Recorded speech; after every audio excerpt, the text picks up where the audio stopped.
Uh,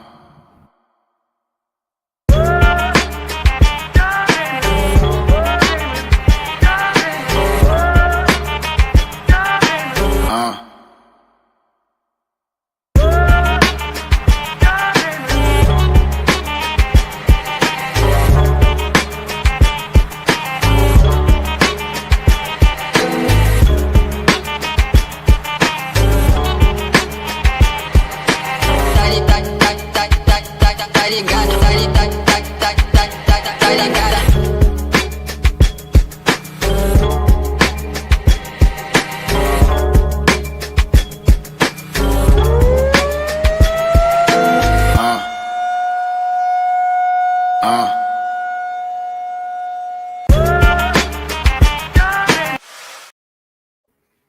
Hey, sports fans, this is Robert with WTP Sports Dudes here live on this Thursday evening, ready to talk some Big 12 conference football and get into that good stuff. But before we get started, let me say what's up to my man Mossberg of Level Up Sports 10, also WTP Sports Dudes. How you feeling this evening, bro? Man, pretty good. Can't complain. It seemed like the football season is right around the corner. Can't wait. Sun was out today, man. It was just a beautiful day, man. Even though the rain came down a little bit, just a beautiful day to see the skies, sunny, all those good things. Good to see another face in here as well. We got our man post game, our Midwest brother with us this evening. The post game podcast. How you doing this evening, bro? Hey, it's a beautiful day to talk some football, so let's get it. It's definitely a beautiful day to talk some football. Before we get into this Big 12 conference football stuff, man, I gotta give a shout out to post game because he called it. He said, "I'm telling you right now, Rob, they probably already got a silent deal done with Aaron Rodgers. We're talking about those Pittsburgh Steelers. And we found out today that the Pittsburgh Steelers are going to sign Aaron Rodgers. How y'all feel about that move? Is it going to help the Steelers or just something they just had to do since they don't have a quarterback really in that room? Man, that's for me. I mean, losing a big weapon and then signing him, is kind of questionable to me. But filling the shoes. I mean, it's a good thing. The organization. Their start up front. We never know what could happen. It might be a reinventing of Aaron Rodgers. So, I'm just locked in to see what he does myself. It's not really much more for me to say. Proven until, shows on the field. Yeah, no doubt. That's 100. I mean, who else were they going to get?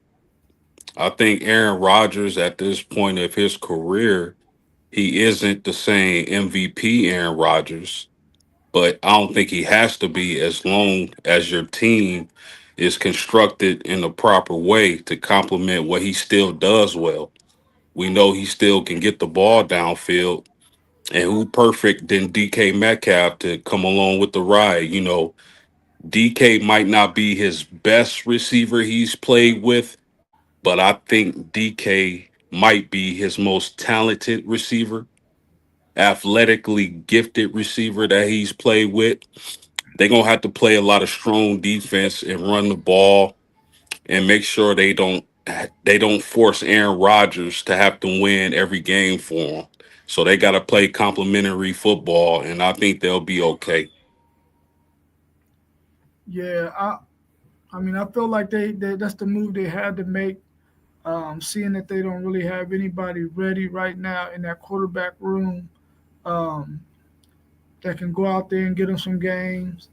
I mean, they got a viable backup with Mason Rudolph, but I mean, that's all he is a guy who can come in there and maybe control the ship for a half or a game, maybe. But I think that it was a smart move by them just to sign him to be at least be able to salvage this season as much as possible because they got some good defensive pieces on that team. Um, I would like to see them use him in the right way, though. I don't think they expect him to go out there and be the Aaron Rodgers that won the Super Bowl. They like to run the football. They like to play good defense. So I think Aaron Rodgers will be able to fit their system okay. I just hope that he does not get in his own way because sometimes it appears like his mentality, sometimes his personality gets in the way of the locker room. And I hope that's not the case for him uh, going into this season with the Pittsburgh Steelers. Agree. Totally agree with that. We also got game one of the NBA Finals tonight. The Indiana Pacers versus the OKC Thunder. This should be a really, really good matchup. This is not a super team on either side. So it should be a really, really good contest. We talked a little bit about the fact that OKC plays good defense. They got a star on their team. They got a couple of stars, and you also got a blue collar team like Indiana who has a star, but they also got a lot of guys who played a lot of basketball in this NBA who are veteran like who can probably go out there and make some things happen to help Indiana win. What's your thoughts on game one? Who needs to get it in order to set the tone for this 7 game series? I'm gonna let you go last on this one post game with you being from respectively from your hometown. For me, I'm looking at the matchup with Pascal Siakam. I think who is gonna have to guard shot.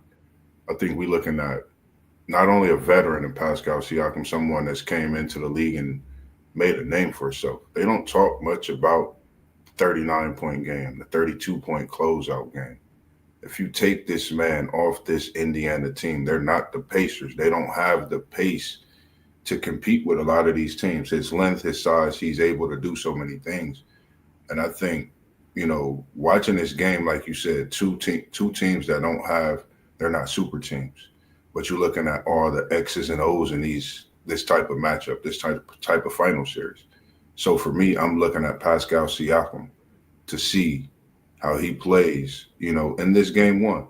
Does he play with that veteran leadership, to where it trickles down through the team?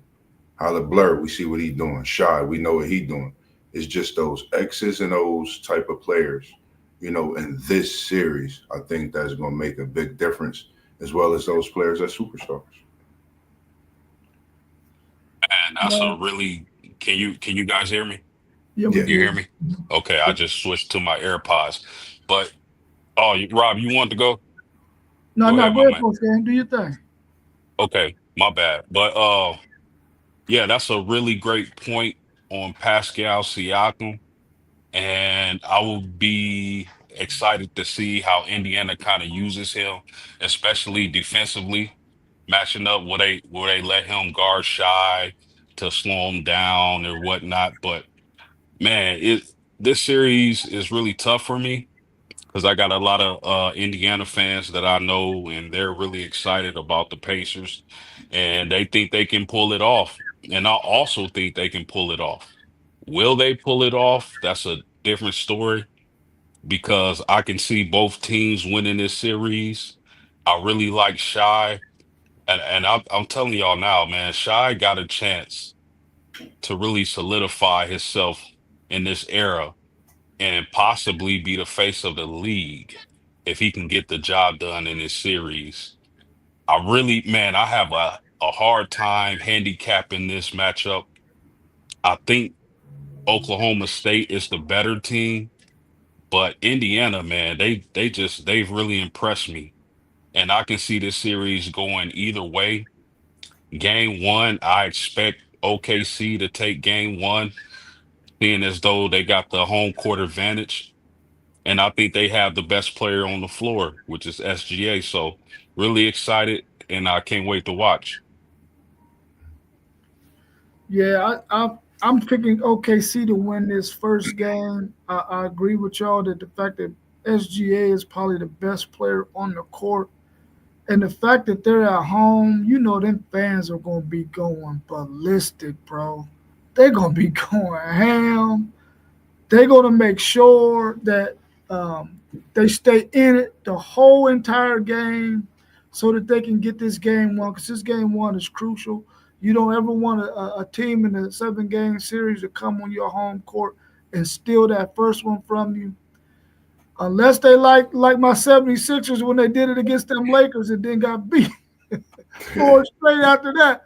I hope that's not the case, man. But I'm picking OKC today.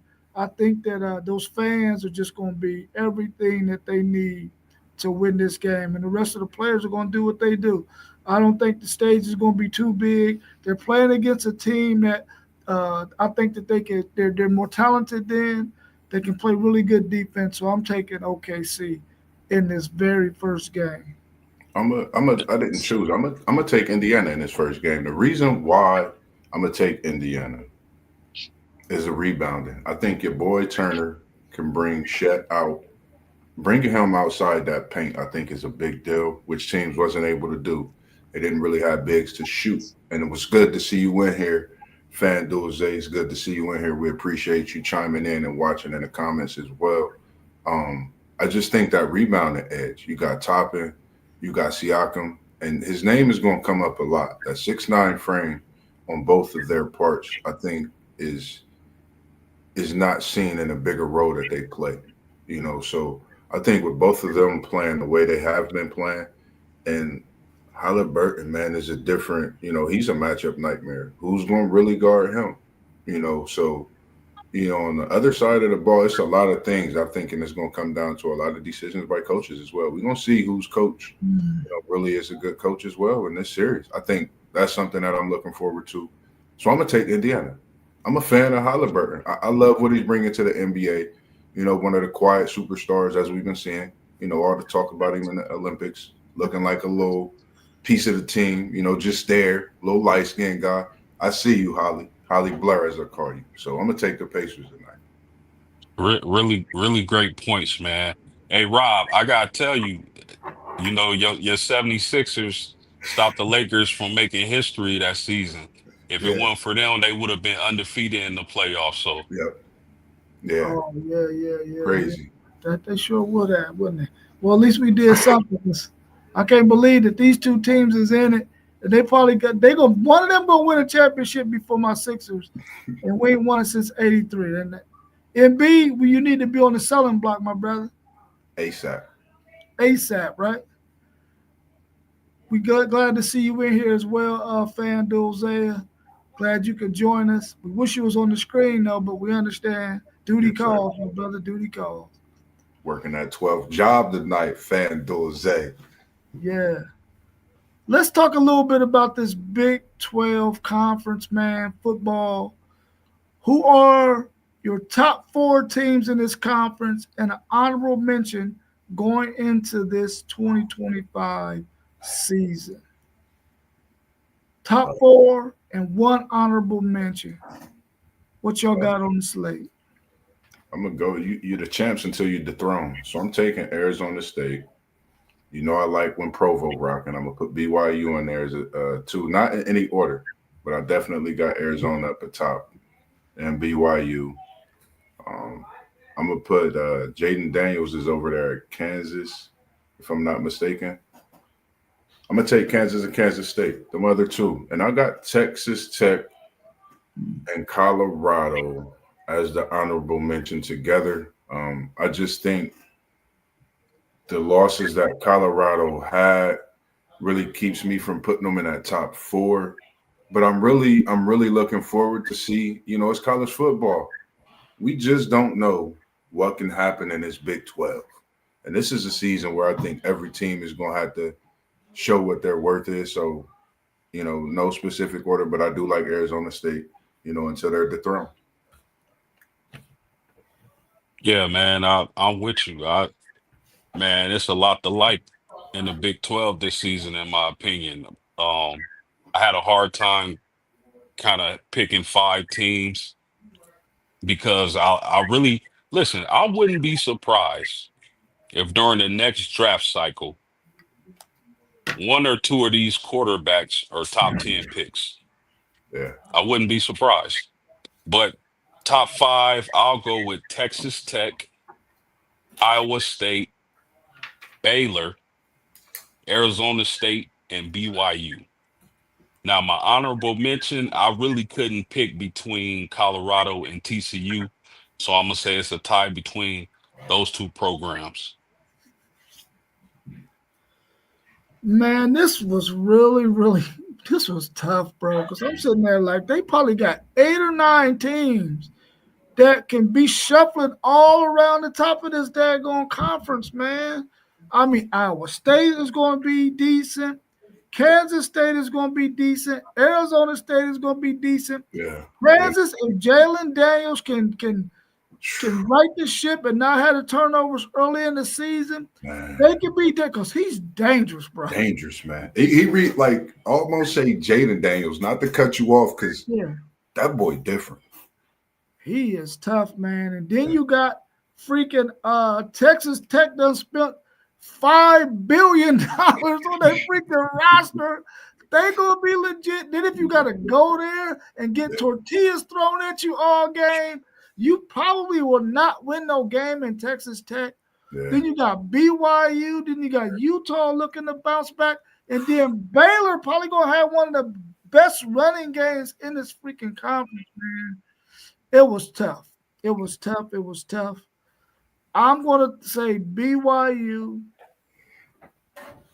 Iowa State, Kansas State, Arizona State, and my honorable mention will be Kansas. I want to say Texas Tech, but I can't do it. Yeah, I can't do it. Yeah. As a Longhorns fan, I can't do it. Can't do it. They like Oklahoma to me, and Texas A&M, and Arkansas. This is gets no love from me.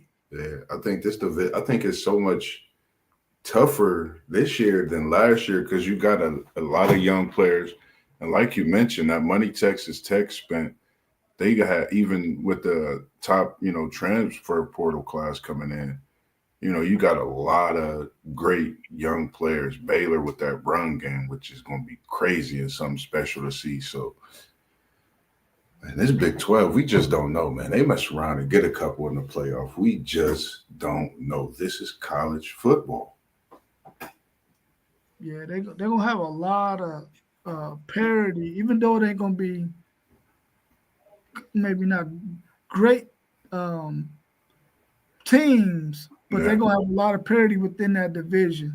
Yeah. FanDuel said he got Texas Tech at 1, Arizona State at 2, Baylor at 3, Kansas State at 4, and his honorable mention is Iowa State. He probably put that Texas Tech there just to rub it rub some alcohol in this wound he's trying to have me have because they beat us in the playoffs. But FanDuel, I ain't going for it, bro. I ain't going for it. And he had him number 1 at that. Number 1 at that. Good to see you in here, FanDuel, Zay, man. That's my guy, man. What Big 12 team are you looking forward to watching closely this season, and why? I'm really keyed in on Arizona State and Colorado. I want to see what my guy from Jordan Tyson, I really watched him last year before he got hurt. I think it's one of the young superstars that don't get a lot of credit because he's not, I guess, a freshman. He was a sophomore, and I think one of the biggest reasons I would say Arizona State may have not went even further in that playoff. So, having him back, I'm definitely keyed in and watching that. And then, of course, with Colorado, getting one of the top quarterbacks, we all look at and feel, in the class. A lot of people look at that across the board different ways. So definitely looking to see what they do in a bounce back, rebuild, and it's Coach Prime. Will he make it to the playoff this season? I'm all for it and all for Colorado and what they do, all positive. So, for me, just those two teams, I'm definitely looking to see what they do this season. Yeah, man, it's a lot of I'm interested in a lot of teams out of the Big 12 this season. and I'm looking forward to watching a lot of them, mainly at the quarterback position. But if I had to say one, I'm with you, Mossberg. I would say Colorado and Coach Prime. I would like to see with him bringing in the coaches he's brought in. You got Warren Sapp, you got Marshall Falk. Yeah, His sons are off the team, so how does that affect his coaching? A lot of transfers coming in on the offensive line. I really think Salters is people are sleeping on him, and he's an athletic monster. I yeah, don't think he'll be better when it's all said and done than Shador, but I think his game fits the college football better at this with the team they got around him. I think he could be more successful than Shador. That's a lot, and that's a tall order, so we'll see. But I'm really interested in Colorado. Yeah, I agree with you. It gotta be Colorado, right? I mean, we gotta they cause you to have to want to watch them, man, because you yeah, want to see Prime be successful. You want to see him build his program up from where it was to where it's going to be. I last year I gave them no hope, bro. I said they won 4 games his first year. I was like, he ain't winning but 4 games again, and he proved me wrong and went out there and won, I think, 8 or 9 games. yeah, I think that I'll have a close eye on him. I'm hoping that the TV networks understand that this guy is a moneymaker, bro, and they have him on TV yeah. more often than not. So I'm gonna keep a close eye on them, and I'm also gonna keep a close eye on Utah. I want to see if they can get back on the winning side of things. That a lot of quarterback issues last year. Cam Rising at first petition to get another year of eligibility, but then decided I might as well go ahead and medically retire from football. So I want to see what they're going to look like. Their coaches, Whittingham is one of the best coaches in the Big 12. He's a gritty, hard-nosed coach that really wants to have a physical team offensively and defensively. I really want to see what they look like this year because I know what the other teams are going to look like. I want to see if they can bounce back and get back up in the top of this conference.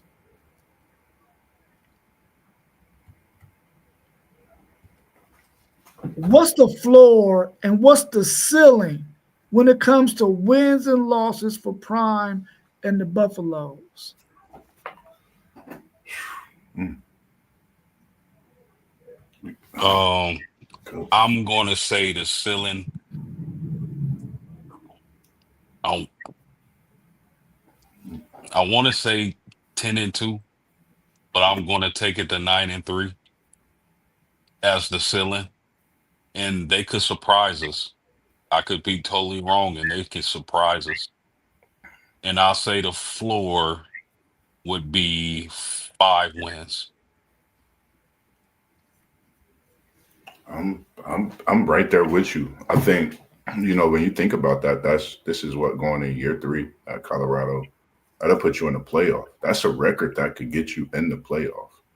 Um, and for me, it's do teams in the Big 12 take one of those losses and is it something that haunt them throughout the season? Do they fold like we seen some teams last year throughout different conferences? A loss, you know, turn into a couple losses, as we've seen BYU be a team that gives some prominent teams some losses, and they won a few games in a row, which pushed them in that race. So I feel the same way about Colorado. I think they could do something, just like that, 8 being the lowest at anything other than 9, but I just got high hopes for Prime and what he's doing. Wish he could be at Florida State for sure, but he's there in Colorado. So I'm going to go with that 9-5 being the lowest.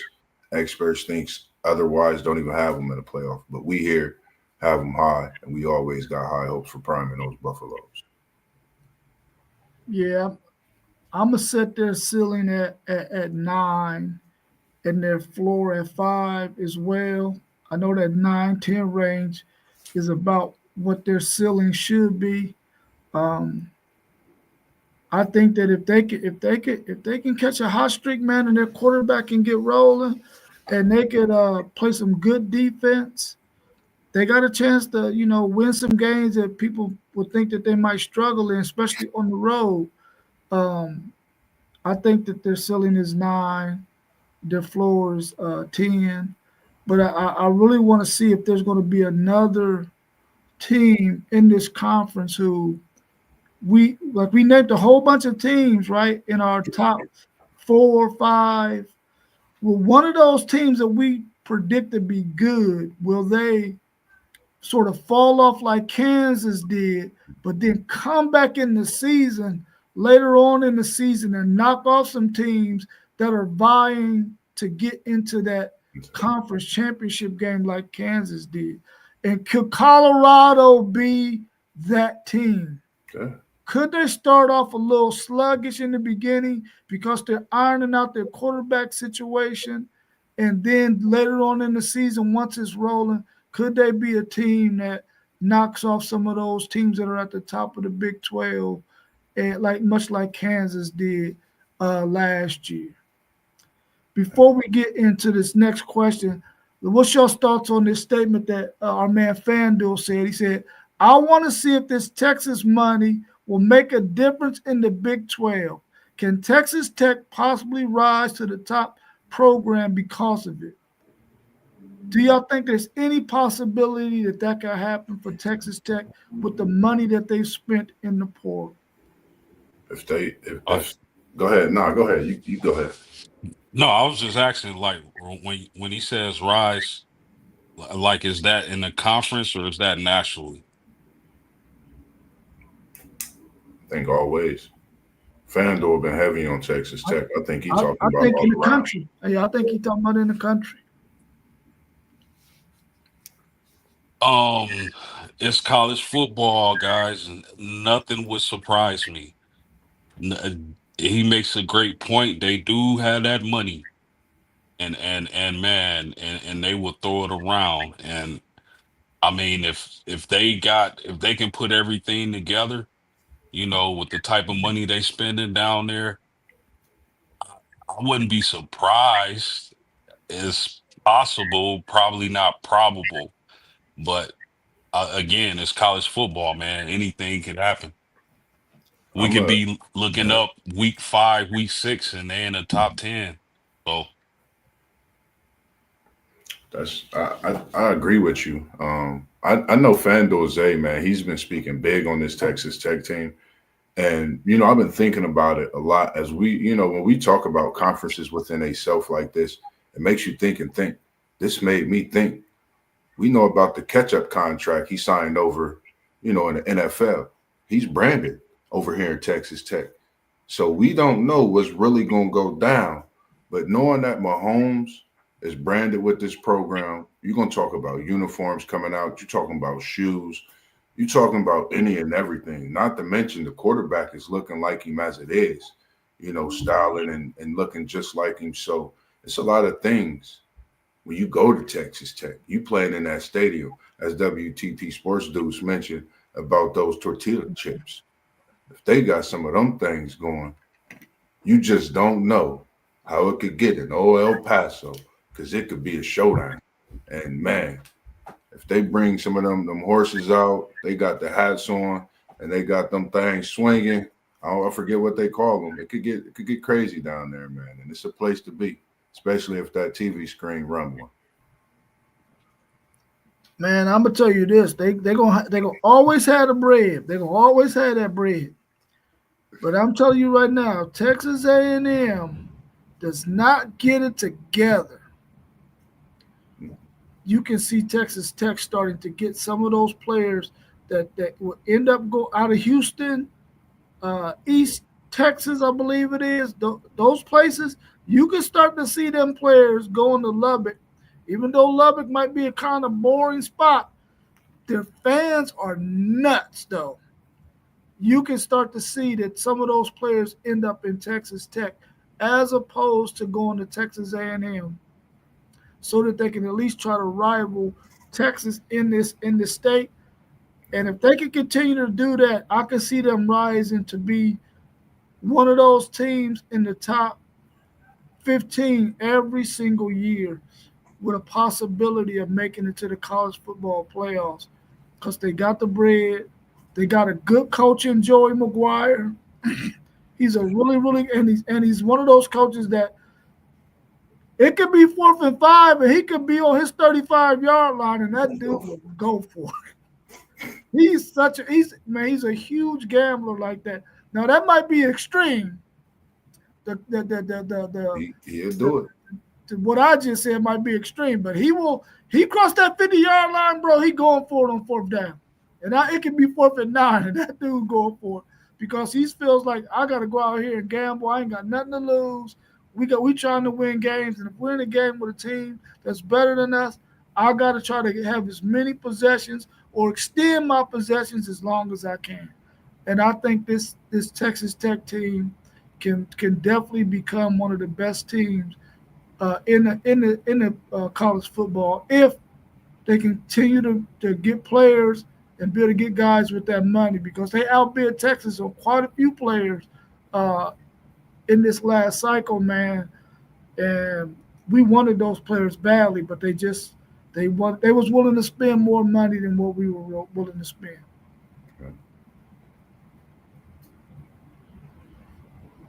In your opinion, is traveling to Provo to play BYU the toughest road venue in the Big 12? Is Provo the toughest spot to go play? Last year, I know. Last year, I said yes. Last year, after Texas Tech, the unleashed, unloaded, spent this bread.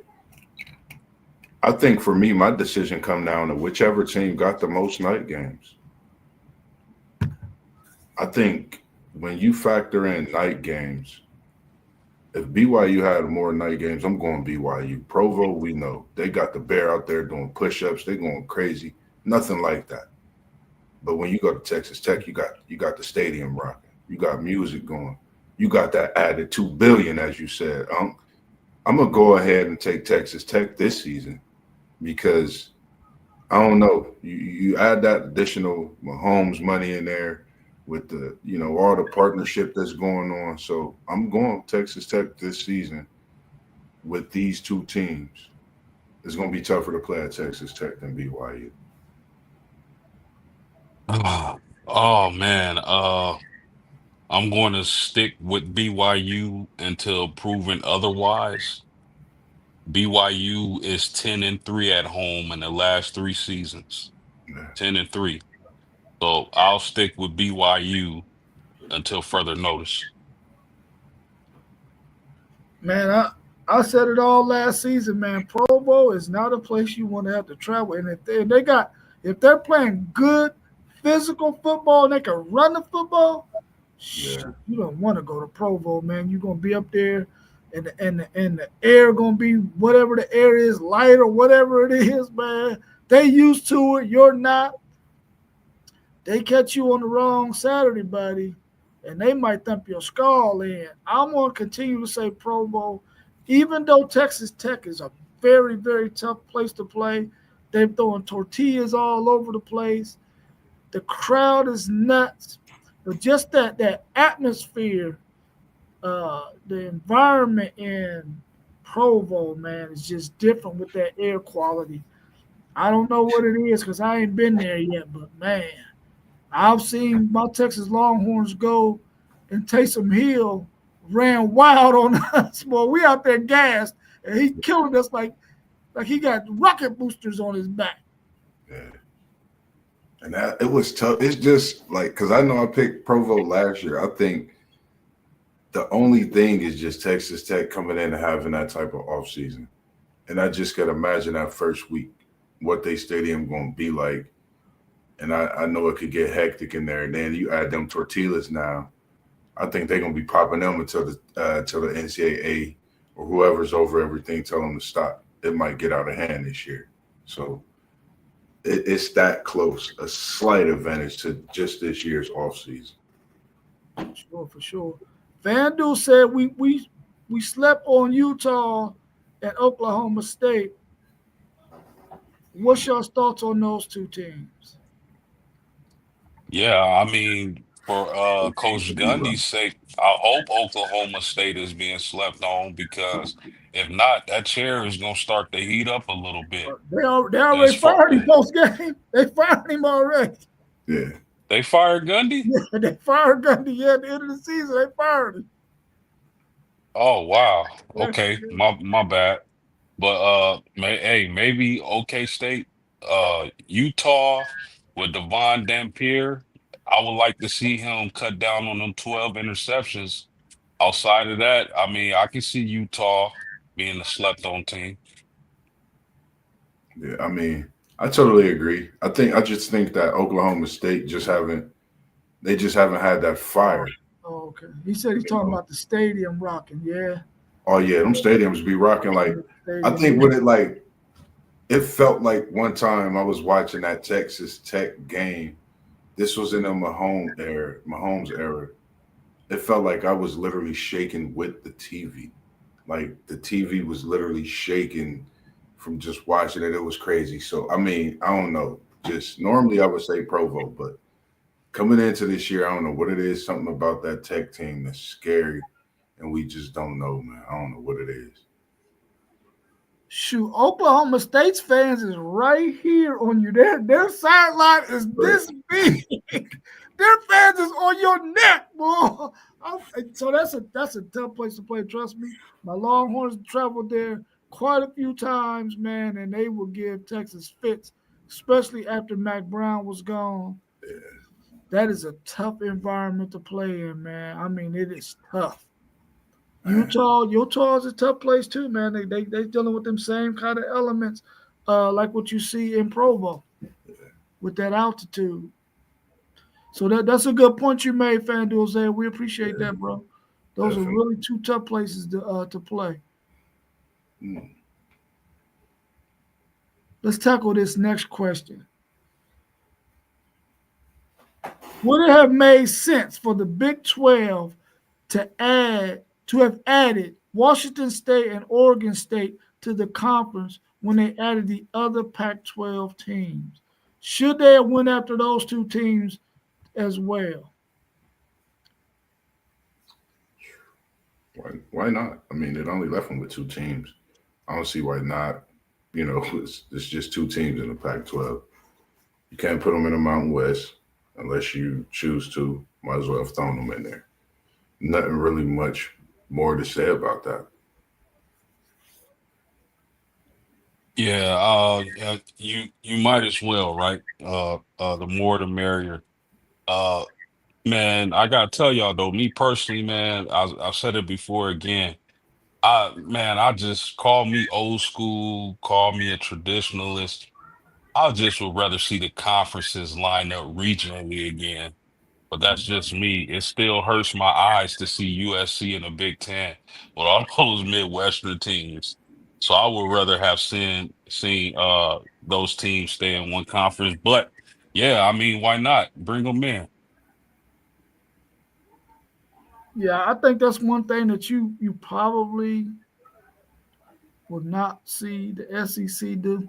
They're trying to keep their game as localized, regionalized as possible. They're not trying to fly all the way to the West Coast for no games, man. I think the furthest you got to go is maybe Kentucky, maybe Missouri, maybe. But they not trying to go all the way to no West Coast, man. They trying to stay uh, right there in the South, Southeast, and Midwest. They ain't trying to go too far. That's why I would be surprised if they don't go after uh, Miami, Florida State, and Clemson to add to their conference, because they're not trying to add nobody that's way out there. But as far as them adding Washington State and Oregon State, I think they should have went ahead and done it simply because you might as well go ahead and add them to your conference because your conference is looked at as one of the weakest conferences the in all of the conference out of all the Power Four conferences now. I would have went ahead and added them because there is some value in having Oregon State and Washington State over some of the other teams they have, like maybe UCF. I don't want to say Cincinnati because we're in Ohio, but probably Cincinnati too. I don't think Cincinnati will ever be as good as they were when they made the playoff that year.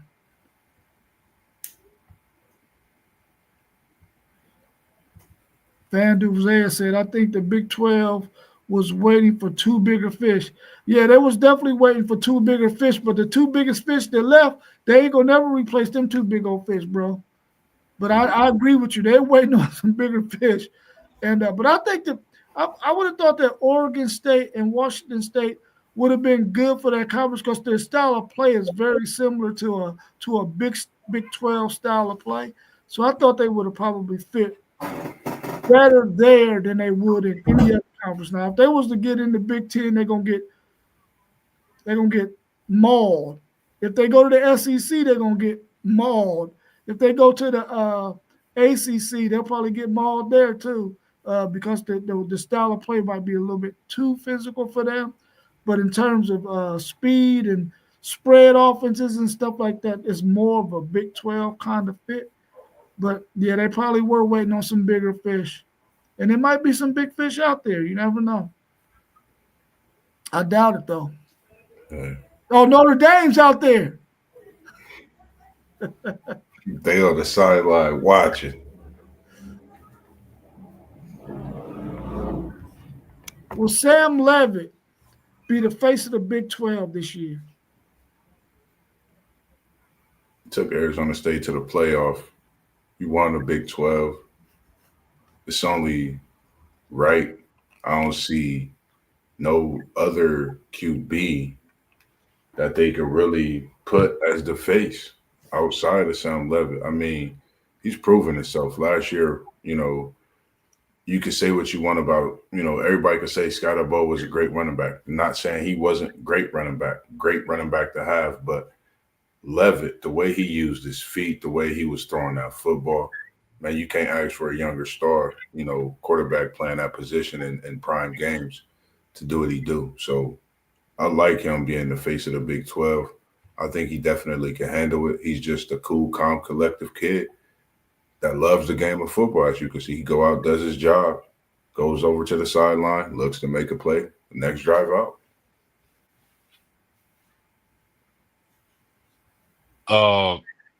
I would say that if Levitt is not the face of the Big 12, then Arizona State probably had a disappointing season. I'll say that. I mean, again, gentlemen, I like a lot of these quarterbacks in this conference, man. Yeah. Is Levitt the best? I want to say yeah, but man, I would not be surprised if by the end of the season we talking about one of the quarterbacks from a different team. You got the kid from Baylor, you got Salter at Buffalo. Man, it's just you can name them, you can go on and on. But again, if we not talking about him being the face of the Pac-12 or Big 12, then I would say Arizona State had a disappointing season. Yeah, I think at this point you gotta probably put him out there as the face of the league. You at least need somebody that's gonna be able to run beside Prime in this conference. You can't expect Prime to carry this conference year in and year out, because if he has a down season, his naysayers are going to come out of the woodworks. So you got to have a bright spot somewhere, and hopefully it's Sam Levitt this season. And I agree with you both, man, and FanDuel saying Morton at Baylor. I thought the SEC had a lot of good quarterbacks. This conference has a lot of good quarterbacks, man, who have played a lot of football. And we're going to talk about them a little bit later with one of our questions. But I think that this conference has a number of guys that they could pick to sort of help carry this conference if they don't settle on Sam Levitt.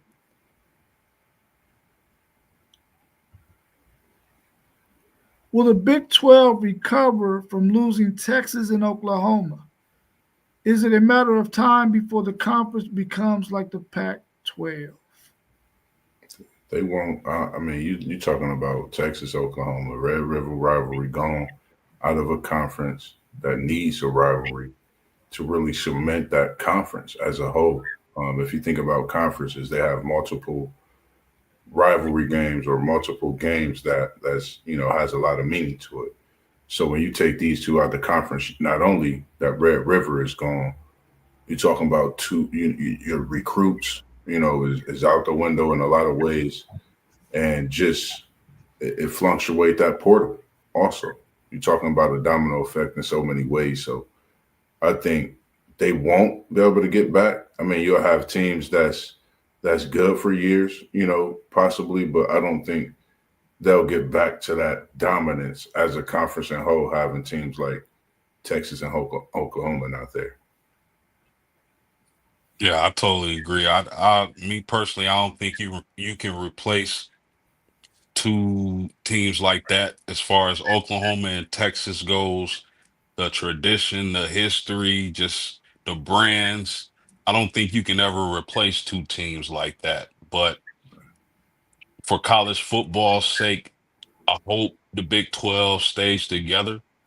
Because again, I like regional football. And then at the end of the season, us matching up the regions in the playoffs. I just me personally, that's how I like it. So I hope the Big 12 can survive, but you'll never be able to replace Oklahoma or Texas. FanDuel saying if they could get Miami and Florida State, they could replace OU in Texas. I mean, that's a good comp. That's definitely a good comp.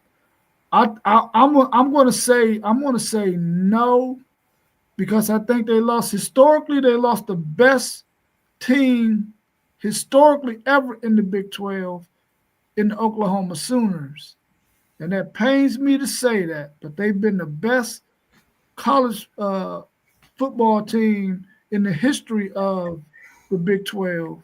And then they lost the best brand that they ever had with the Texas Longhorns. So I'm going to say no, even though those are two really good comps in Miami and Florida State.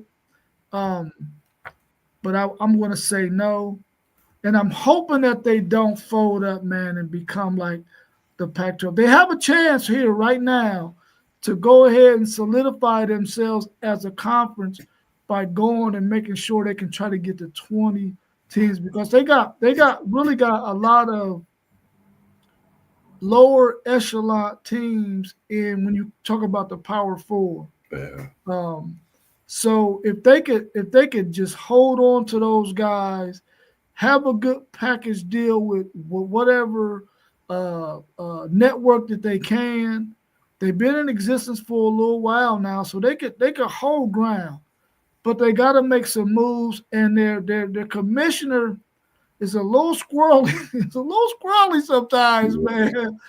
Coming from that whole wrestling arena, so if he can get the squirrel out of him, they might be able to survive, man.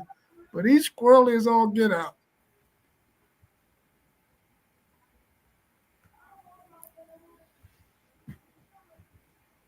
FanDuel said, no, I've been seeing growth. Oh, man, stop it, man. Stop it. He's talking about that OU take. I told him to clip it, because that's something we're going to definitely clip. He said that OU take is crazy. Yeah. You know what? I'm going to let you get that off today, my brother.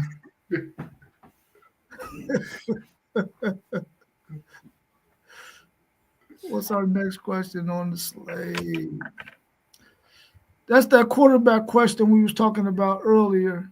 The Big 12 have quite a few quarterbacks. Jalon Daniels at Kansas, Baron Morton at Texas Tech, Noah at Arizona, Jack at BYU, Rocco Beck at Iowa State, and Sam Levitt at Arizona State. Who's your first team all conference at the end of the season? Who you think is going to be first team all conference? I like Sam, man. Jordan is JT. Jordan Tyson, I'm gonna figure out a name for you, buddy. He's just different, man. Talking about a receiver like, he reminds me of T. Higgins. His size, the way he catches the ball, the way he go get the ball across the field. You're talking about a specimen. As long as he got him, I think we about to see something different in Sam Levitt this season and the way he could run the ball. For me, it was just seeing the consistency out of him last season and seeing that consistency. And I like FanDuel with Morton. I think they're going to bring a dynamic offense that, reminiscent of when RG3 played and the way he threw that ball. So, I got my eye close on him as well. I really watched Levitt, FanDuel. Shout out to you for getting me hip to him. I like him. I like what he's bringing to the table in that conference as quarterback as well. Yeah, you can't go wrong with Levitt from Arizona State. But I'm gonna pivot a little bit, and I'm gonna go Sawyer Robertson from Baylor. When you talk about a guy, once the season is over and the NFL draft process starts, and they start going through measurements and senior bowls and all that, whatever comes with it. I think this is a guy who can sneak up and be a top 10 pick in the NFL draft next season from Baylor. But I mean, really, how could you go wrong? There's so many quarterbacks you can put in that spot this season in the Big 12. But I wouldn't be surprised if it's a guy that nobody's talking about. Salters. If Salters has a great season and is throwing and rushing for touchdowns with the media behind Buffalo and the haters behind Buffalo, he could make a run at first team. You got Daniels from Kansas, so it's so many picks you can't go wrong. So I wouldn't be mad if you said a few names as first team, but I definitely think Levitt is the favorite right now. Yeah, I believe that Sam Levitt is probably the best out of these quarterbacks in terms of his upside and what he's going to do before his career is over.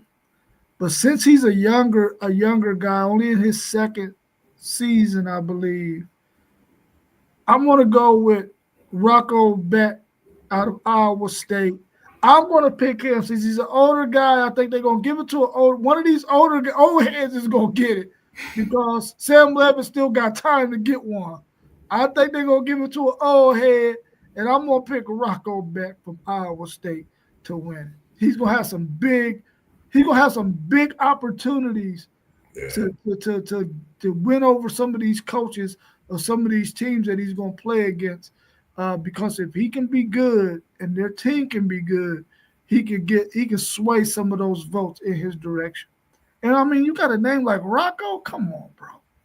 Rocco, come on. You got to. They trying to put you in there, Rocco. Yeah, you got life, a little bit of everything. Got to vote for that for sure. Yeah, you're right, FanDuel. They got 5 or 6 NFL quarterbacks in that league, man. They sure do in that conference. They definitely got 5 or 6 guys who are going to be on somebody's roster. Let me ask y'all this. Do you think that the quarterback play in terms of the last 5, 10 years, even though we haven't seen a whole lot of spectacular guys, have we seen more guys who can stay in the league longer as backups than what we were seeing maybe beyond 10 years ago? I would say, yeah. I think we've seen the 10-year quarterbacks being backups. We just seen Pickett, make me think about him being a top pick. And he's backed up the last couple of years, into a different system now. So I think it's more than possible. You got Joe Flacco still signing contracts. Nothing against these players, but it's just based on the question at hand. And I think it's very possible. Because if you go out and you do what you're supposed to do, quarterback is a sought out position that's going to be never ending. If you get the job done on a week in, week out basis, whether you you've been hurt, you out for a few years or whatever. If you doing your job and the time is there, as we seen Kurt Warner do at that time years ago, back in the day, some don't know, led the team to the Super Bowl and got him one. So shout out to him and what he did, his work ethic, and getting him prepared for that. So I think it's more than right to say yes to this question. Definitely. Yeah, man. I'm trying to get. Can you repeat your question? I'm sorry. Do you think that the quarterbacks that are coming into the NFL in the last 10 years are better suited for the NFL and have a chance to make NFL rosters more so than the ones beyond 10 years ago?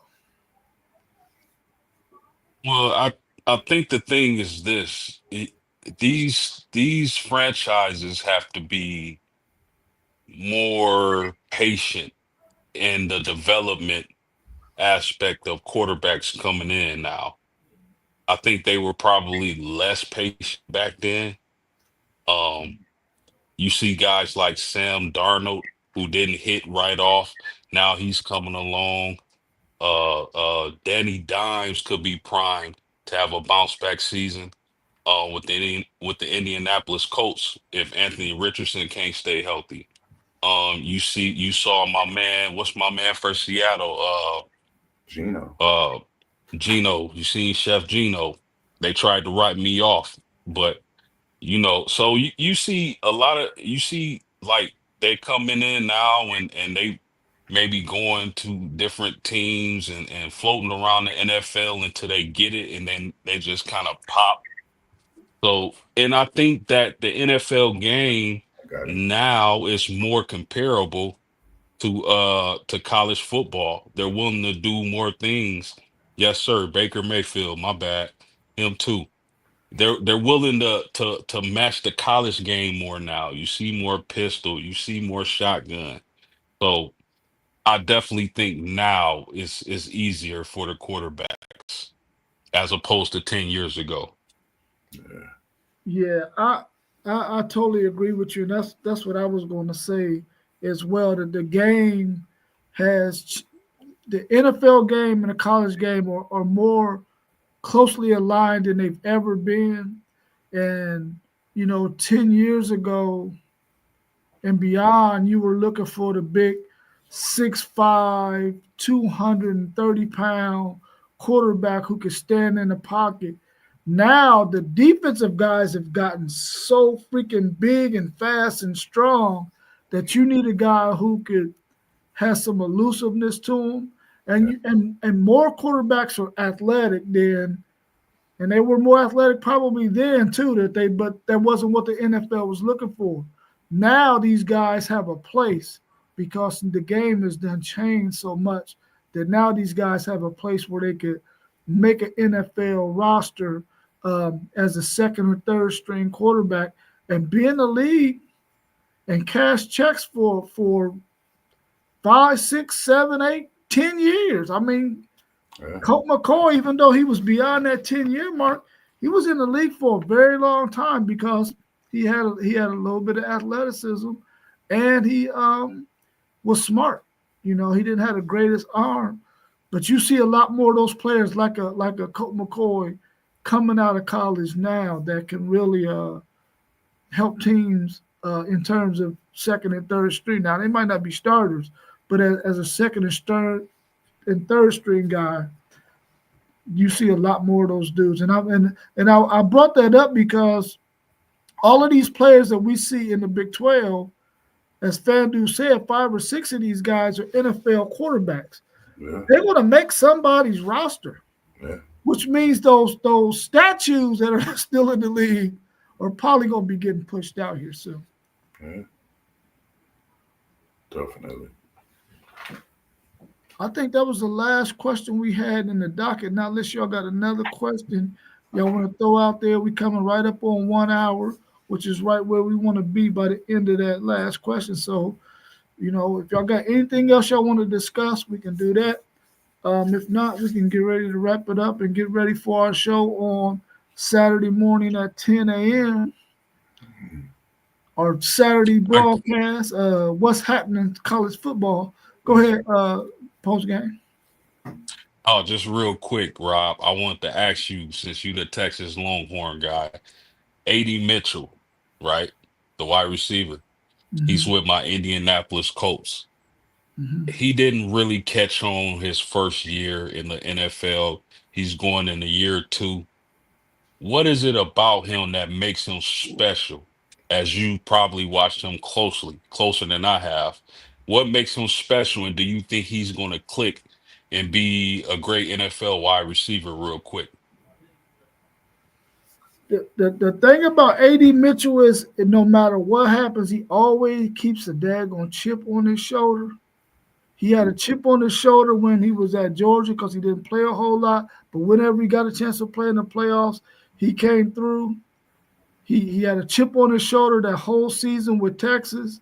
There was times when we should have been throwing in the ball and we didn't, but he would be so animated on the sideline, he almost forced you to have to go to him because he could make plays. And I think what happened to him last year in that draft and the things he went through this season, his mindset is always, I'm going to have a chip on my shoulder. I'm going to go out there and I'm going to play. I'm always going to be gritty. And I think this year, if him and Anthony Richardson can get on the same page, because I went back and watched some of the film with those two, they just weren't on the same page. But if them two dudes get on the same page, because AD Mitchell's a hard dude to cover, bro. If they get on the same page, man, if AD Mitchell can start to get some of those catches that he needs to really make him, go ham like he was doing for Texas, oh, bro. You love a player like him because he's going to give you everything he got, and he's going to make big plays every opportunity he gets. That's what he's known for, scoring touchdowns in the playoffs. I think he's going to be awesome for y'all, but they just got to get on the same page. That's all. And I can dig it. I was going to ask you one, knowing you very, very familiar with your Fighting Irish, Golden, and how much of I look at him as a young Lou Emery as we lost this offseason and brought him in to the Bengals organization. I have my ceiling is high as it was with Joe Burrow coming in and getting drafted just about on the defensive side of the ball and Golden. Do you think he can come in and change this defense in Cincinnati? I have high hopes of it. I think he's the right fit. What's your thoughts on him joining the Cincinnati organization? Well, Mossberg, he already did. The year y'all went to the Super Bowl, he was y'all defensive coordinator. Thought we got another So one this last year. My bad. yeah, the year y'all went to the Super Bowl when y'all played the Rams, he was y'all defense coordinator. After that season, he went to Notre Dame, and now he's back with Cincinnati. So I like Al Golden. I definitely think he has a chance to turn y'all at least. Man, listen, the Cincinnati Bengals don't even need to have an elite defense. If y'all can have an average middle of the pack defense with Joey Burrow and those receivers y'all got, y'all straight. But I like Al Golden, and the only criticism I got for Golden is that sometimes he sent blitzes, like unnecessary blitzes. You've seen it twice against Ohio State, Yeah. where he sent both safeties at critical junctures of the game, and we got burnt both times and lost the game, especially that first game. But other than that, man, listen, Al Golden gonna get y'all right, man. There's nothing to worry about. And again, y'all don't even have to be an elite defense. If y'all can just be middle of the pack with that offense, the Bengals will be fine, my brother. Cool. Appreciate that, Tick. Appreciate that. Well, I'm gonna give you a spin-off question from his question. Since Golden went to the Bengals, whoever y'all got as your defensive coordinator now, does he have a similar style to Golden, or is it a total overhaul and they're gonna be playing a different style of defense? The crazy thing Nah. is, I was about to say, you can answer that one. I don't know who that coordinator is with him, but I think with the situation we have and with Trey Hendrickson, I don't know if they're trying to bring in. I don't really know what that identity they're trying to find, but I know at the linebacker position, I think that's just something to watch. I think they're really trying to solidify that area of the defense and kind of move players. I think that's kind of the holdup because Shamar Stewart, he's really a freak of nature, man, and I think he could literally play defensive end and he could play linebacker. He's really that good. So, Rob, you were speaking about the new coordinator from my Irish, right? Yes, sir. Okay, that'd be Chris Ash. Um, Chris Ash. he, I'm familiar with him. Crazy. but I don't think Marcus Freeman wants to change too much. I don't think Chris Ash was brought in to revamp our defense. I think it's going to be more of the same for the most part. The wrinkle he will throw in for the Irish this season on defense is that he's going to mix in a little bit more zone from what I'm hearing. Last year, we were predominantly a man-to-man team. So I think this year we'll play a little bit more zone. I think Chris Ash was a decent hire for the Irish. I don't think Marcus Freeman wants to change too much. It'll be minimal changes for that defense.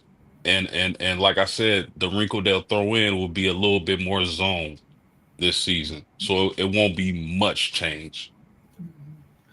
I'm gonna tell you something about Chris Ash, man, and when he got because he was Texas defensive coordinator Tom Herman's last year, and Texas didn't have a defensive identity though. So he comes in with his style of play, and he's trying to give it all to them, and they really couldn't pick it up yet. So of course they dialed it back. So when he dialed it back and simplified it, and that defense was lights out, bro. They was lights out. So I think he's going to probably go in this same situation, understanding that, listen, we already got a good defense here. We already got the pieces. I don't need to come in here and give them all this stuff yet. Over time, I'm telling you about, if he stay there 2-3 years, your defense, you're going to be like, goodness gracious, this defense is so good. Yeah. Because he's a hell of a defensive coordinator. He is. Yeah, I like Chris Ash. I like the hire. Just don't mess it up, my brother. Yeah, That's it. Just don't mess it up. All right, y'all. Well, that's all I had, man. Another really, really good show. Another banger, as our man Fan Dude would say. Yes, sir. So hopefully we'll be back again on Saturday morning at 10 a.m. with our show, our Saturday morning show, What's Happening in College Football. Hopefully you can tune in, join us. Hit the like button, subscribe, share our videos, tell all your friends and family members to tune in with us. And our man Postgame is going to host our Sunday morning show at 9 a.m. on Sunday. So catch us on Saturday at 10 and then Sunday at 9 as our man Postgame going to be hosting the show on that day. But without anything else, homies, I appreciate y'all. Yes, sir. Always, as we always do here at WTP Sports Dudes. Peace. Peace. We out. All right.